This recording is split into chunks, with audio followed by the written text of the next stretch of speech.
अस्सलामु अलैकुम नाज़रीन, मैं हूँ आपकी मेज़बान नाइला भट्टी। आइए नजर डालते हैं आज की न्यूज़ हेडलाइंस पर।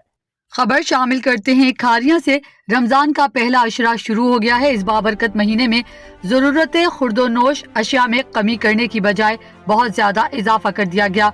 आटा, घी, चीनी, चावल, दाने, चने में 30 रुपए से 100 रुपए तक का इजाफा किया गया है। चीजों की कीमतें आसमानों से बातें कर रही हैं। गोश्त में बीफ, मटन, चिकन 70 से लेकर 120 रुपए तक इजाफा किया गया है।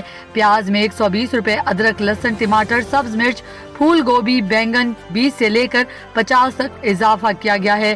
फ्रूट में सब केला, स्ट्रॉबेरी, किन्नू 50 से लेकर 100 तक में इजाफा किया गया है। खजूर में 40 से लेकर 80 रुपए तक का इजाफा किया गया है। सहरी अफ्तारी की जरूरत अशिया खरीदने के लिए इनकी पहुंच से दूर हैं। अवामी हलकों ने वजीर आला पंजाब और वजीर आजम मियां शहबाज शरीफ से बढ़ती हुई जरूरत खुर्दोनोश अशिया की कीमतों में कमी करने का मुतालबा किया है। के लिए इतना ही। मज़ीद खबरों और हेडलाइंस के लिए आपकी खिदमत में फिर हाजिर होंगे। तब तक के लिए दीजिए इजाजत। अल्लाह हाफिज।